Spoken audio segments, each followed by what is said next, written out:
When we tested Hyundai's new Elantra sedan, we came to the conclusion that it was good.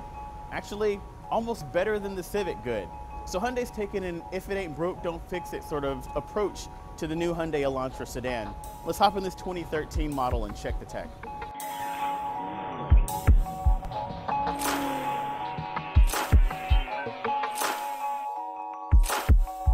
Now the sedan already had a pretty coupe-like profile. A lot of people looked at it and didn't even realize there were 4 doors there. So for the coupe, what Hyundai's done is they've actually given it a little bit more aggressive rake to the roof. Of course, they've dropped the rear doors and elongated the front. It's a bit of a Me Too Hyundai Civic coupe, but I mean, they're trying to take out the best here, so they're pretty much sticking with the script. So it's actually a little bit amazing how quickly car tech is starting to progress. This dashboard infotainment system is only about 2, maybe 2.5 years old, and it's already the old one.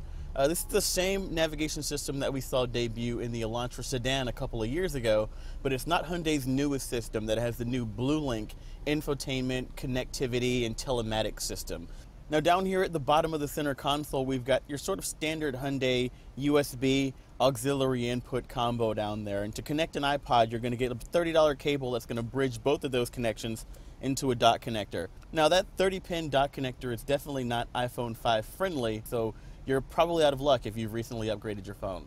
Other audio sources are going to include Bluetooth for hands-free calling and audio streaming, Sirius XM satellite radio, and your basic AM, FM, and CD sources. If you spec the version with the automatic transmission, you also get the option to activate what's called the active eco mode by pushing a button over here next to the steering wheel. Now what that's going to do is it's going to slightly detune your throttle response and your tip-in so that you get a little bit better fuel economy at the expense of a bit of responsiveness. Now if you want to get pretty close to what that EPA estimate for combined fuel economy is, you're going to want to use that button.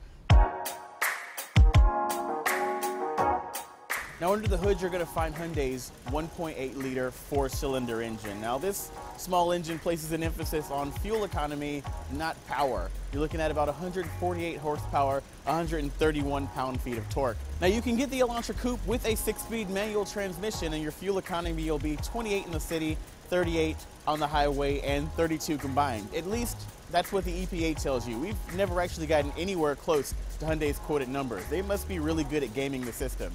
Now, if you have a 6-speed automatic transmission like our vehicle is, you lose 1 mile per gallon across the board on all of those ratings.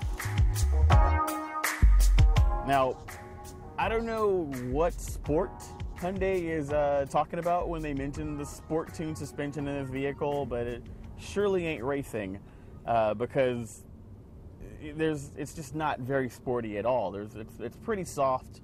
I suppose, what do you expect from a about $20,000 vehicle?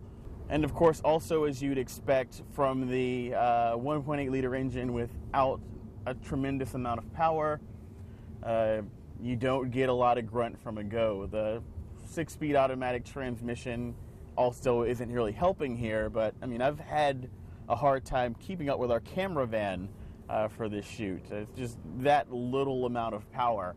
Now the active eco mode that I mentioned earlier, it does really just kind of scale back all of your throttle inputs, and kind of, it's not really a fun car to begin with, but does take all of the fun out of it. I almost hesitate to drive around in the active eco mode because, I mean, even though you do maybe get a couple extra miles per gallon, it really just adds a little too much lag in the responsiveness. There's an extra sort of 1/1000, 2/1000 before the vehicle actually decides that it's going to downshift for a pass, or an extra bit of pedal travel that I think a lot of drivers aren't really going to be comfortable with.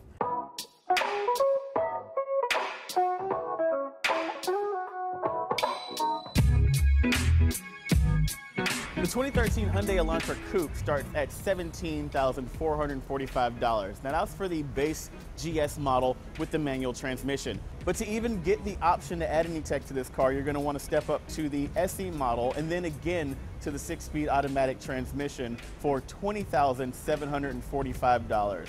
That gives you the option to add the tech package for $2,350. That brings you to our as-tested price of $23,095. And as is the case with most Hyundais, that's probably the Elantra Coupe's best selling point. It's a really good car with pretty decent tech for thousands less than the competition.